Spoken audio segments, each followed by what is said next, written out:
नमस्कार, मी दिनेश खानजी. आपण बघताय न्यूज डंका. देशात सत्ता राबवताना नेहरू घराण्याने 100 पापं केली असतील. सोनिया गांधी या देशाच्या नागरिक होण्यापूर्वी त्यांनी मतदार यादीमध्ये स्वतःचं नाव नोंदवलं असेल. राहुल गांधी यांच्या मनामध्ये हिंदूंबद्दल प्रचंड विखार असेल, तरी सुद्धा या देशातील जनतेने राहुल गांधी यांचे शतशः आभार मानले पाहिजे. कारण त्यांनी जर मतदार याद्यातील त्रुटींवरून निवडणूक आयोगावर शरसंधान केलं नसतं तर कदाचित या देशामध्ये इतक्या तातडीने स्पेशल इंटेन्सिव्ह रिव्हिजन हा उपक्रम सुरू झाला नसता, मतदार याद्यांची साफसफाई झाली नसती.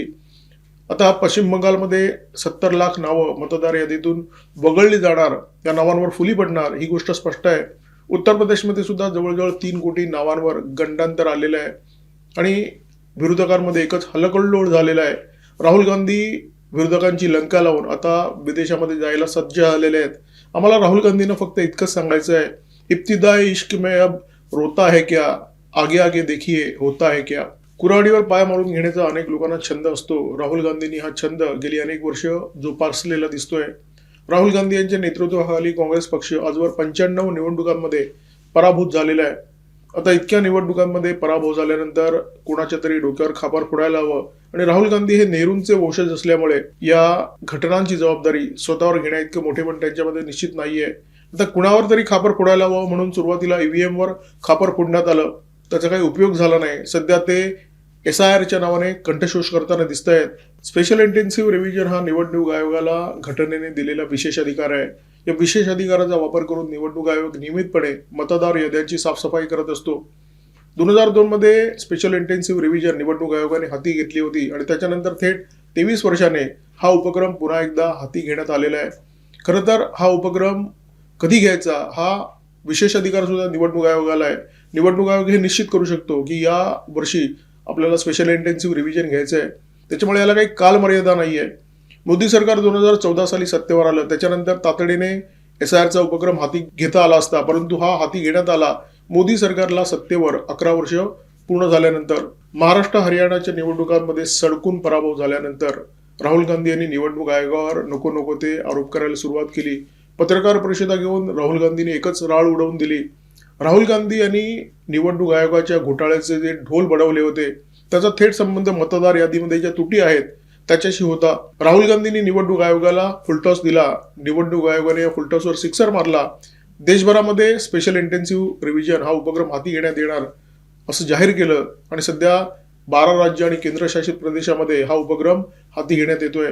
हिंदीमध्ये असं म्हणतात की करे कोई भरे कोई. राहुल गांधी यांच्या कर्माची फळं फक्त काँग्रेस पक्षाला भोगावी लागत होती, परंतु अलीकडच्या काळामध्ये त्यांनी आपल्या क्षमता वाढवलेल्या दिसतात.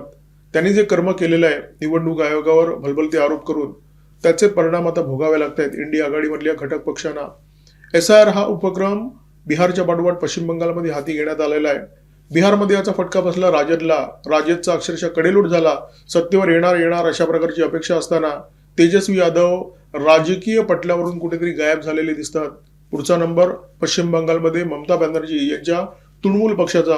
पश्चिम बंगालमध्ये SIR हा उपक्रम हाती घेण्यात आला आणि या उपक्रमाच्या अंतर्गत पश्चिम बंगालच्या मतदार याद्यातून जवळजवळ 70 लाख नावं कमी होतील अशा प्रकारची शक्यता आहे.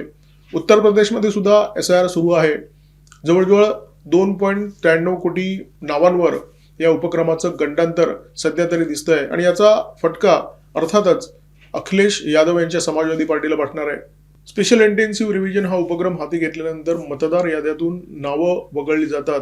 ही नावं 4 गटामध्ये वगळली जातात. पहिला गट, जे लोक या जगामध्ये हयात नाही आहेत, म्हणजे ज्यांनी आधी मतदान केलेलं आहे परंतु त्यांचा मृत्यू झाला, परंतु त्यांची नावं मात्र मतदार यादीमध्ये आहे, अशी नावं स्पेशल इंटेन्सिव्ह रिव्हिजन या उपक्रमाच्या अंतर्गत वगळली जातात. दुसरी जी नावं वगळली जातात त्याच्यामध्ये अशी नावं असतात जी 2 ठिकाणी असतात. तिसरा जो वर्ग आहे तो वर्ग आहे स्थलांतरितांचा. म्हणजे मी मुंबईमध्ये राहत होतो, माझी पोस्टिंग झाली नाशिकमध्ये. आता मुंबईमध्ये माझं जे नाव आहे ते या यादीतून वगळलं जाईल. आता हे जे पहिले 3 गट आहेत त्यापैकी पहिल्या आणि तिसऱ्या गटात जे लोक येतात त्या नावांचा वापर करून बांगलादेशी आणि रोहिंगे मतदार याद्यांमध्ये घुसखोरी करत असतात. मी तुम्हाला उदाहरण देतो. मोहम्मद शरीफ नावाचा एक व्यक्ती आहे, त्याला मतदार यादीमध्ये घुसखोरी करायची आहे, तर तो काय करणार, प्रकाश शर्मा नावाची एक व्यक्ती मृत झालेली आहे आणि त्या व्यक्तीचा आगापिछा कोणी नाहीये, तर हा जो मोहम्मद शरीफ आहे तो प्रकाश वर्माचं नाव घेणार, तशी कागदपत्र बनवणार, आधार कार्ड बनवणार, पॅन कार्ड बनवणार आणि मतदार यादीमध्ये घुसखोरी करणार. आणि मतदार यादीमध्ये हे जे घोळ करण्यात आलेले आहेत ते अत्यंत गमतीदार पद्धतीने समोर येत आहेत. आपल्याला माहिती आहे की पश्चिम बंगालमध्ये BLOंवर राज्य सरकारचा प्रचंड दबाव आहे आणि त्याच्यामुळे हे BLO अनेक ठिकाणी चुका करतायत. या चुका अनेक वेळा दबावाखाली होत आहेत, अनेक वेळा जाणीवपूर्वक होत आहेत. कशा प्रकारच्या चुका होत आहेत लक्षात घ्या. पश्चिम बंगालमध्ये जो SIR करण्यात आला त्याच्यामध्ये 2207 बूथ असे आढळले, ज्या बूथमध्ये 2002 पासून एकही व्यक्ती दगावली नव्हती, एकही व्यक्ती स्थलांतरित झाली नव्हती. निवडणूक आयोगाला या याद्यांवर संशय आला आणि पुन्हा चौकशी सुरू झाली. या मतदार याद्यांची चौकशी सुरू झाली आणि नंतर असं आढळलं की मृत व्यक्तींच्या नावे किंवा स्थलांतरितांच्या नावे काही लोकांनी घुसखोरी केलेली आहे आणि त्याच्यामुळे या मतदार यादीमध्ये जी नावं आहेत ती 2002 पासून 2025 पर्यंत जशीच्या तशी आहेत. या मतदार यादीमध्ये कोणताही बदल झालेला नाहीये. SIRचा उपक्रम जेव्हा सुरू झाला तेव्हा सुरुवातीला असं वाटलं होतं की पश्चिम बंगालमध्ये सगळ्यात मोठा गडगडाट होईल, परंतु वस्तुस्थिती तशी नाहीये. वस्तुस्थिती खूप वेगळी आहे.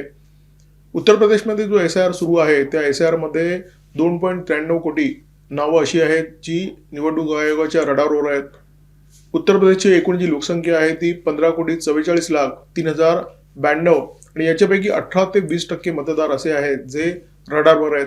उत्तर प्रदेशमध्ये लोकांचा फार मोठा वर्ग असा आहे जो नोकरी धंद्यासाठी स्थलांतरित झाला.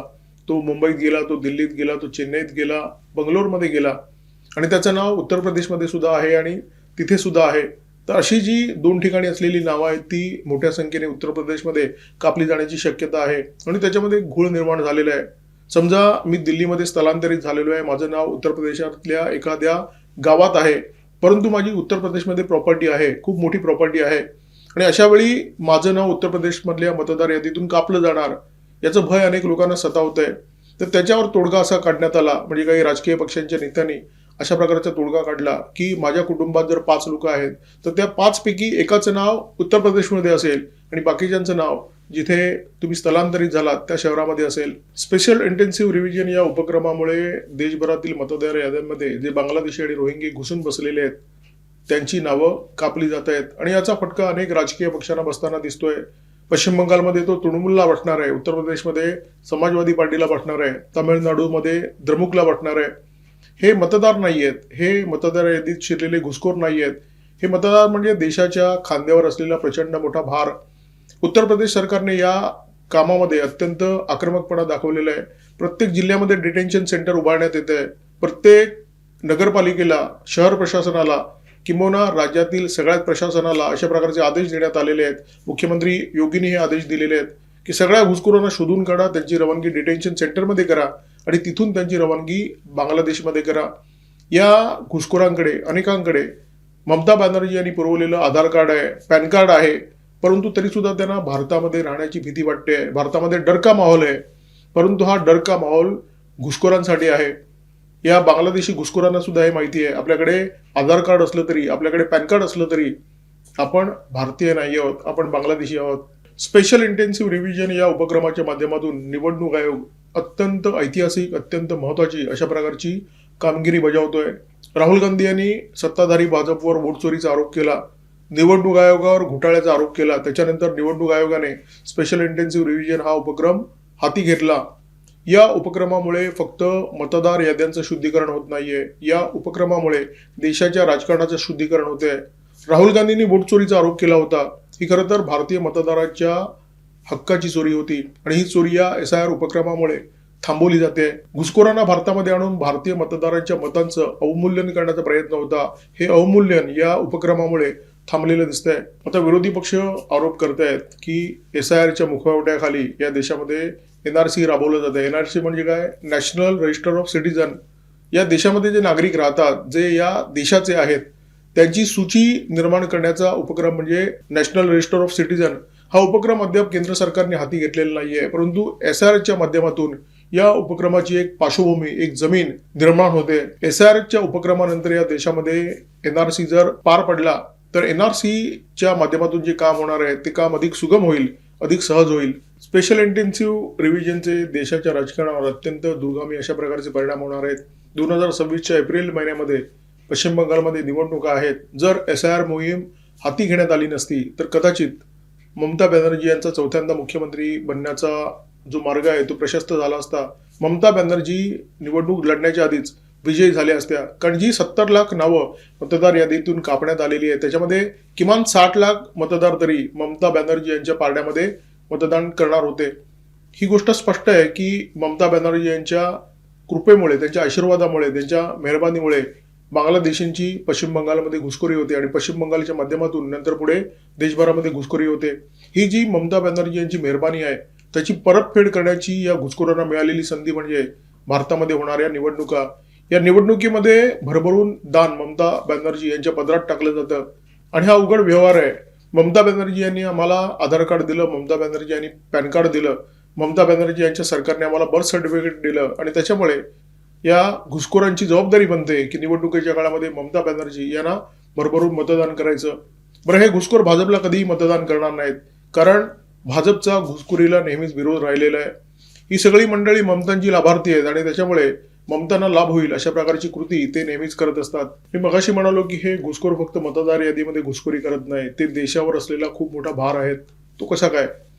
ही मंडळी फुकट रेशन योजनेचा लाभ घेतात, आयुष्यमान भारत या योजनेचा लाभ घेतात.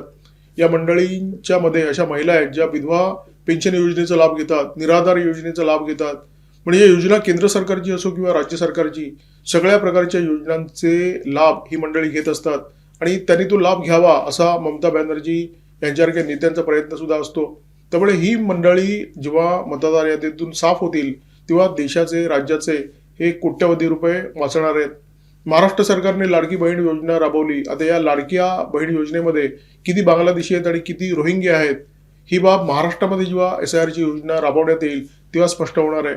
स्पेशल इंटेन्सिव्ह रिव्हिजन हा निवडणूक आयोगाने चालवलेला अमोघ बाण आहे. हा अमोघ बाण घुसखोरीवर चालवण्यात आलेला आहे, परंतु याच्यामुळे कडेलोट होतोय त्या राजकीय पक्षांचा जे या घुसखोरांच्या मतांवर राज्य करत आलेले आहेत. आधी राजदचं विसर्जन झालं बिहारमध्ये, 2026 मध्ये पश्चिम बंगाल आणि तामिळनाडूमध्ये द्रमुक आणि तृणमूलचं विसर्जन होण्याची शक्यता आहे.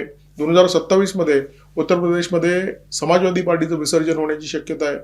म्हणजे SIR उपक्रमामुळे नेमकं झालंय काय लक्षात घ्या.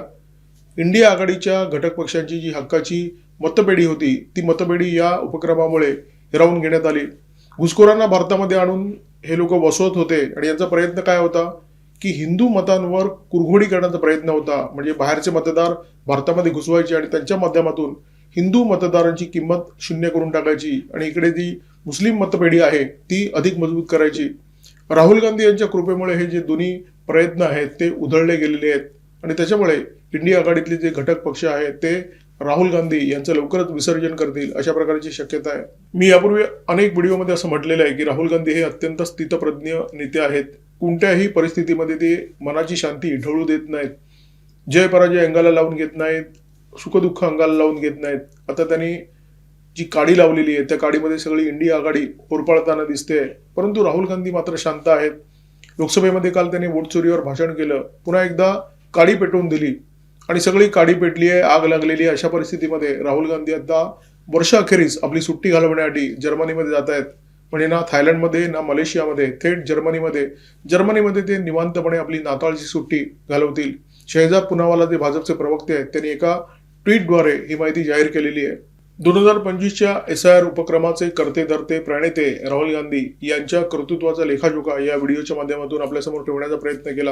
व्हिडिओ जर आवडला असेल तर लाईक करा, शेअर करा, कॉमेंट बॉक्समध्ये भरभरून व्यक्त व्हा, सबस्क्राईब करा न्यूज डंका, बेल आयकॉन दाबायला अजिबात विसरू नका. नमस्कार, धन्यवाद.